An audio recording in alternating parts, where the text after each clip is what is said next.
Good afternoon, everyone. I am your host, Mike Asherbrenner, with Hounds of Business Presents Mike King Biz Radio, ESPN 106.1, and Richmond RVA. So excited. I'm still sick today. I think half the world is. So, folks on the live stream, folks on Radio Land here, thank you for tuning in. We strive to give you the best and most relative, up to date business owners, services, and solutions to help you move your business and corporation forward. So without further ado, I'm going to go ahead and run the video and get a good friend of mine from Montreal, Canada. Amazing value here. I'm super excited that I even forgot I was feeling ill today. So let's go ahead and run that video and get this party started, guys.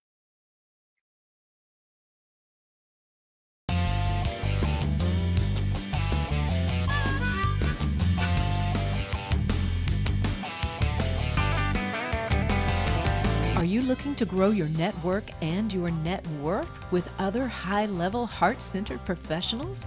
Then grab a seat and your favorite beverage and join Mike Asherbrenner, the Redneck Connector. It's time for the Hounds of Business Community Happy Hour.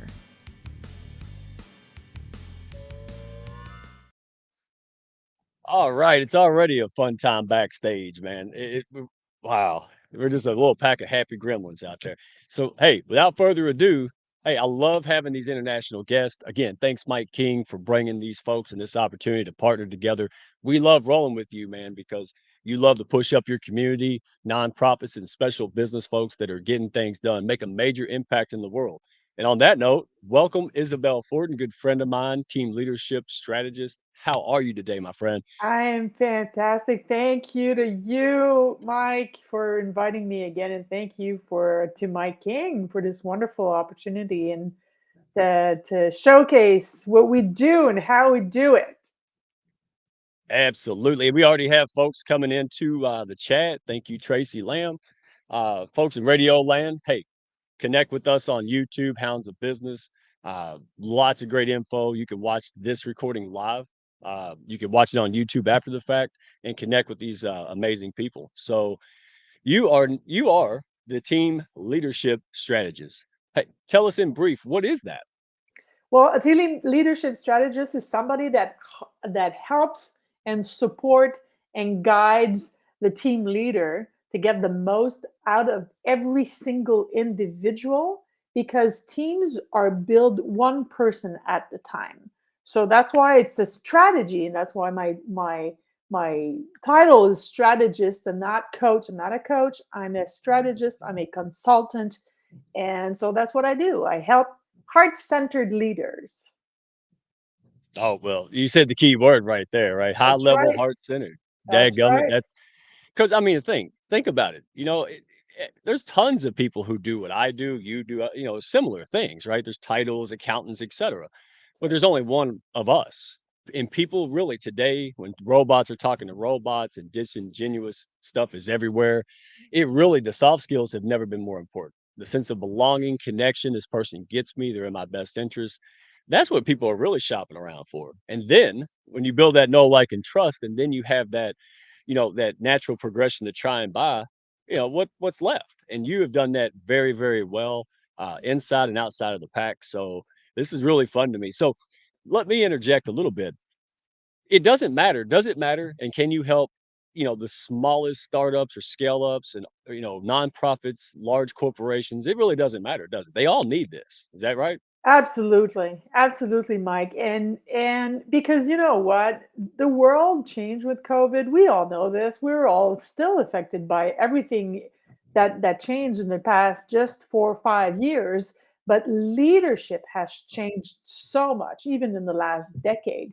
It used to be all about command and control. You were the person in charge, and you were in charge of getting things done. Now leadership, the definition itself has changed. Now it's no longer Really? getting things done. It's about being in charge of the people, right? Because if you don't understand people, you don't understand business. So it's about the people. And that was one of the major pivotal points of the last 20 years, but especially since COVID. We all Oh, yeah. needed more more empathy, more soft skills, more understanding. All needed to tap into that, and I think that that's what created. That's the positive thing that came out of it. Yeah, oh, there was yeah, as tragic as it was, and it was very tragic Yes, it and was. awful in many ways. Yes. There were a lot of silver linings, that come out of these kind of tragic things. And that's one of them, and this is why I love this show and the Hounds of Business and you and everybody, because grassroots never I don't think in modern history, and comment if you disagree or agree, in the comments, but I don't think we've ever seen such a resurgence of especially business folks and movements from the ground up. School teachers are like, "You know what? It's not gonna fix itself, right? Powers to be are gonna fix it. We're gonna take charge." And you saw all these positive outshoots, and this is what you're doing. It's not woo woo or anything weird. You've Mhm. helped us. You've helped me, right? Any community, teams, there's a dynamic, and it's like it's hard to explain. Maybe you can help us, but instead of saying this person's bad or not smart or whatever, it's usually just the system error. You're like, fixing the system, tweaking, how we can conduct meetings, right? Things like this, putting in checks and balances. Little things can make a huge impact, and that's what I've learned from you the most. So back to the original question, what is human-centered leadership, and why is it so crucial? Because you kind of touched on that, but kind of how's it different from traditional? Like when you dive in a little deeper. Well, it used to be, like I was saying earlier, it used to be very much command and control was from the top down, right? Right. So CEO passed some orders, and there were orders. There was nothing collaborative about it. There was nothing about tapping into the zone of genius or the unique abilities, and everybody was a number. And that's Right. how it was even when I started my corporate America career, right? So it's heart centered leadership is about tapping into every single unique abilities of every single person.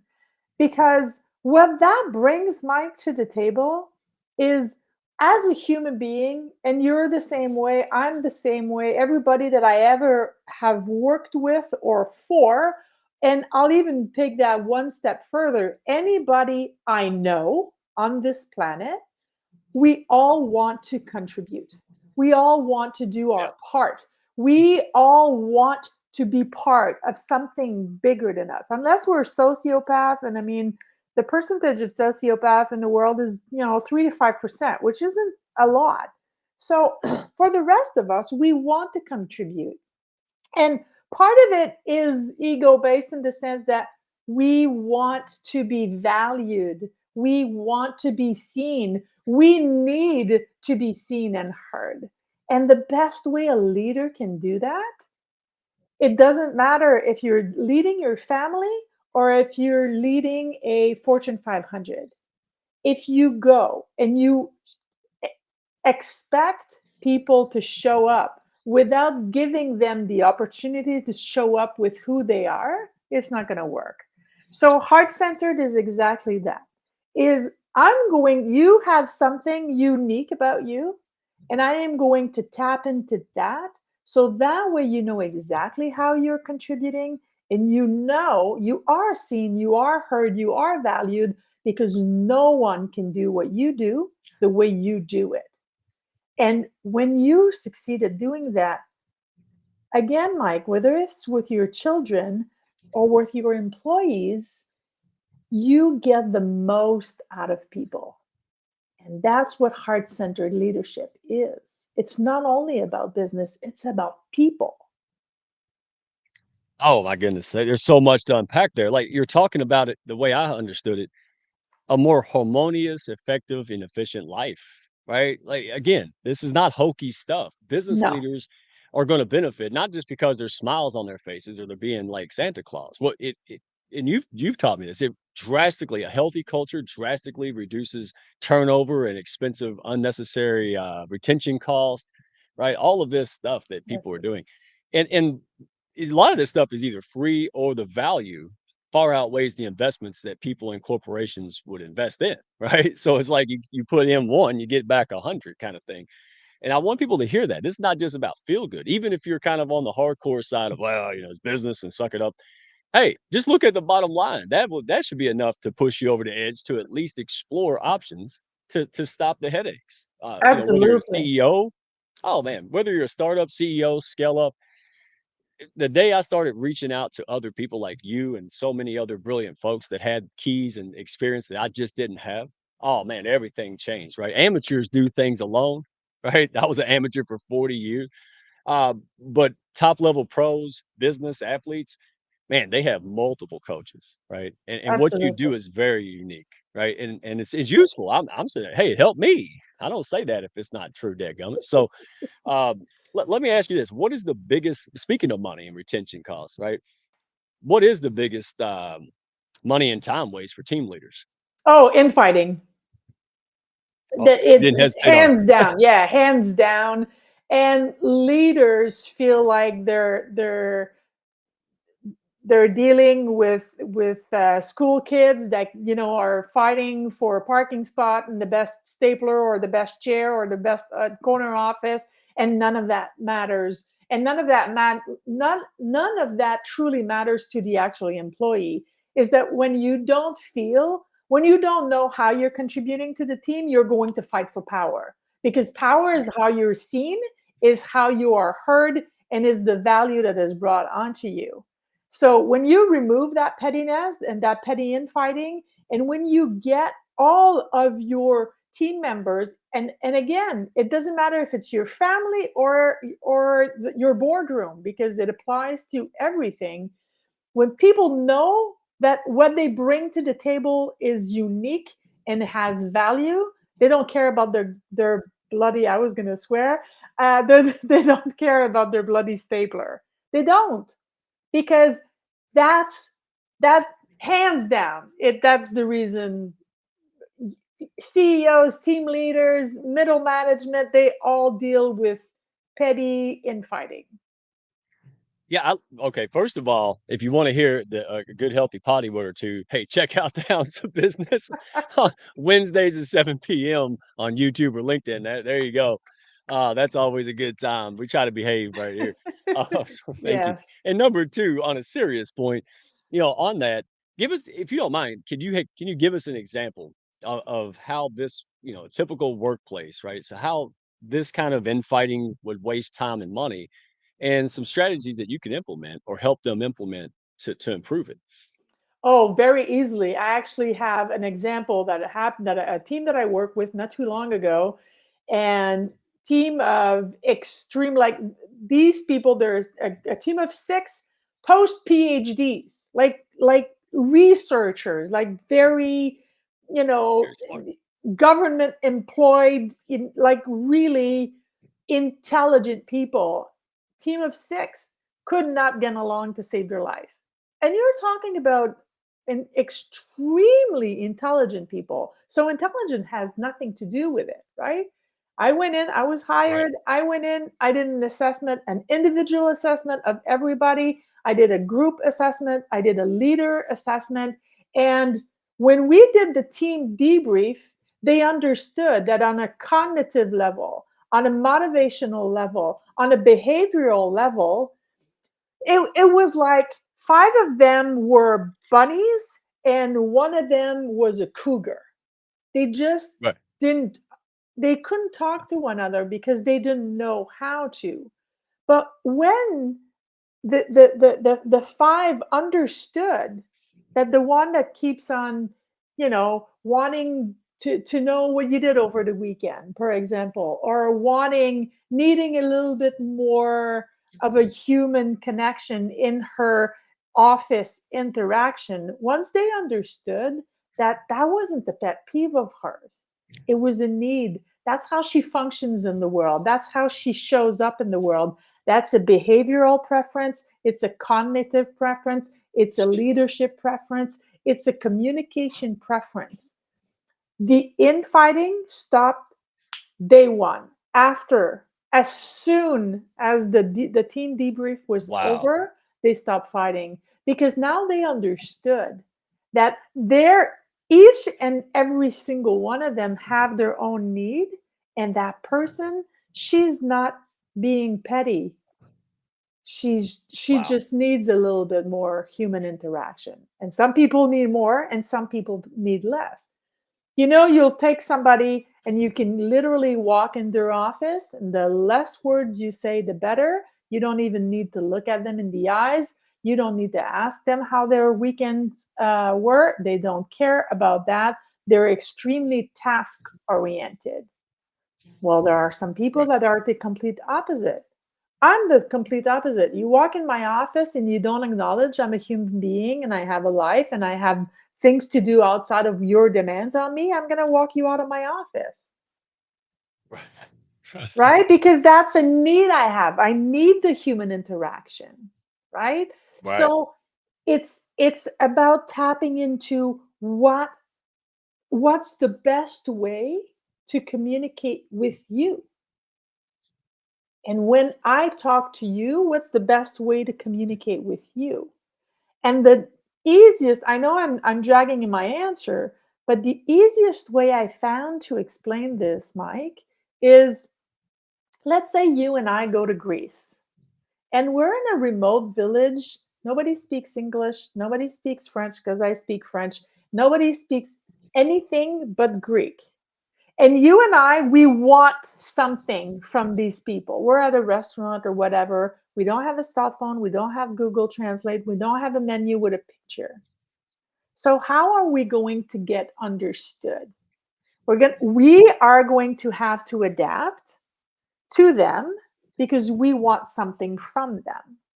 So it's the same thing. If I want something from you, I need to adapt my language to your communication preferences because that's how I get something from you.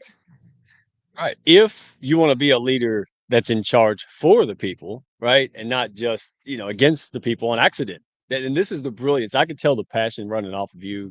You do this all the time and Yes. it makes a profound impact. I'm serious. All the Thank leaders you. out there who are investing in migraine medicine, take a listen to this.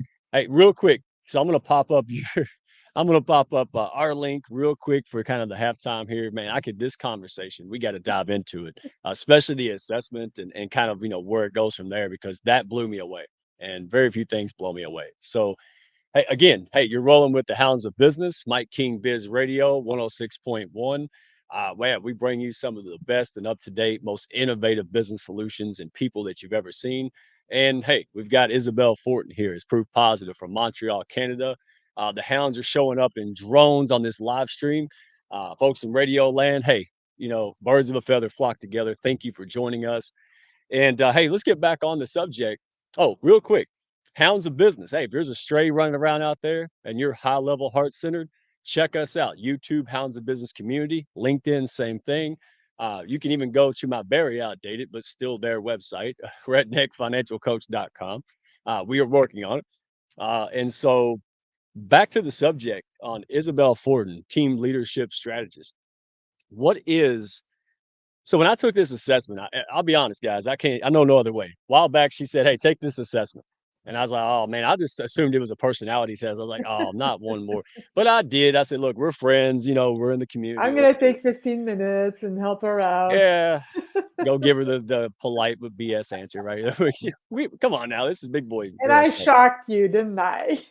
Yeah, it did shock me. I said, "Oh my god, it's like somebody peeking in your window. Like, how did you know my dresser was over there?" It was so telling because I had been in a transitional period of Mhm. trying to improve in strengths and weaknesses. And this thing not only showed me where I was, but where I was going, right? Like, here's your baseline and here's your progress. And I'm like, Yeah. there's like a genie or something. It was really, but it was eye opening because when I realized how I viewed the world and interactions with people who didn't view it the same way, didn't view Mhm. business and I mistake this. This is powerful. I mistake that miscommunication in different styles for not being aligned in our values, which everyone who's heard me understands how important values are and alignment are in friendships and business. Mhm. So, anything you'd like to add on that? Because I don't want to spill the beans, but here's what I do like. It's like a medical doctor. You're not out here just throwing fluff around. If you sit down and diagnose and you know try to really do a checkup, you're the first to tell them, "No, you don't need me." This is why I love it because you're but if you can help them, yeah, they're gonna know it, you're gonna know it, and that's it. So it's not about just selling a service that you Yeah. regret. that you do an assessment to make sure 100%, hey, I can help you. So tell us about it a little bit. Well, there's two things I want to say about that. First of all, it's not a personality test, and thank you for Right. pointing that out, Mike. Because it's not a $30 personality test on the internet, it doesn't cost $30 either, because it is an in-depth cognitive, behavioral preferences, communication, and leadership preferences. It is based on science. It is inspired by four different tests that exist. It's been around for about 20 years. It is based in Switzerland, and it I've done a lot of tests. I've done a very good tests before. This one is particularly thorough. So that's the first thing. The second thing I want to say is there are a lot of leaders who want me to assess their team members because they want to know more about their team members. And the first thing that I ever do with a new client is assess the leader. And the reason is, Mike, because we are all that way. We all think that we're extremely self-aware. There's actually data on this. The data says there was a Harvard Business Review article written on this after a 4-year study on self-awareness, and 95% of people claim to be extremely high self-aware, when in reality, that real number is more between 10 and 15. Oh, I believe So that means what that means, Mike, is on the good day, and I'm including myself in this. Okay. So that means that on a good day, 80% of us are lying to ourselves about the fact that we're lying to ourselves. Okay. that's So that's right. what it means. So when I start dealing with anybody, whether it's an employee that wants to maybe shift career, or it's a leader that want me to assess their team or themselves, or I even have couples that come to me and say, we're having communication problems. We want to know how to communicate better with one another. I'll do that as well. Although I am a leadership strategist. That's my zone of genius. But the first thing is evaluating the leader, right? Because again, 10 to 15% of people are highly self aware. And we all kid ourselves thinking that we know ourselves very well, and we don't. And guys, I'm including myself in this. I have my assessment done every 2 years, and every 2 years, I learn something new about myself. And I think that's great. I really think that's great. If I It knew is. myself and I didn't know, and if I thought at 52 I would have nothing else to learn about myself between now and the end of my days, I'd be bored um out of something. Keister. Keister. We can say Keister, I think. We'll find Okay, out. keister. Okay, so see, I Keister. wouldn't have thought of that word. Yeah. So Tailpipes. that's the first thing, is the things that you learn about yourself is incredible. And I get a lot of resistance, and the higher up they are in the leadership scale, and the more resistance I get. Yeah. No, I'm not like that. And then I'll ask a few questions, and then they go, oh yes, yeah, oh damn, yeah, I am like that. It's So like holding a mirror up. You yes, just hold the it's mirror up to, exactly, and it's an yeah. extremely accurate mirror. Yeah. No, I was blown away by it. I'm like, I'm trying to pick it apart. And I'm like, hey, instead of being stupid and wasting time picking it apart, just Yeah, utilize it to improve. Right. So, yeah, and it did. So again, hey, people in radio land, hey, against the ordinary, no weird spelling. It's against the ordinary.org, correct? That's yes, the website they can tap into. that's It'll be right. up and shiny and running fully Friday. So Hopefully, but in the meantime, it hey, will. It will be. link LinkedIn, you could find that's the if you're not on LinkedIn, what's wrong with you? Go, hey, that's the place to be. Go, go, go. Sign up. All right, find the hounds of business, man. Plug in. Don't do this alone. So let me ask you, we only got this. We're coming to the end. I hate this. Gee My gosh, whiz, we could talk forever. already? Yes, I told You're you, gonna have man. to have me Podcasts, back. my goodness, we had to have a part 60 for every. All right. So let's ask the juicy question again, because Sure. people want to know real stuff. This is Yeah. this is real stuff here. This is like old Mike King does all the time, right? What is the greatest common quality that you've noticed in every great leader, well, that you've worked with, Oh, right? adaptability. Yeah, there's no doubt about that. The greatest leaders I have ever worked with are almost chameleon. Chameleon. You will look at them, talk to one employee, and then employee two walks in their office and they change their language. Naturally, they change their language, and sometimes they'll even change their accent or their sense of humor or the way that. And I'm back to what I was saying earlier. If you and I go to Greece and we want something from the Greek merchant, well, we better adapt ourselves to how he likes to communicate or what he's capable of, how he's capable of communicating, because we're in a position of wanting something. So adaptability, hands down, the greatest. And the second, if I can stretch my luck, and the second is they provide the task, or they share the vision, and then they get the heck out of the way. And leaders, micromanagement is the worst thing that you can do. It's Oh, telling your folks you don't trust them. um, yeah, so great leaders adapt the themselves, and they get the heck out of the way.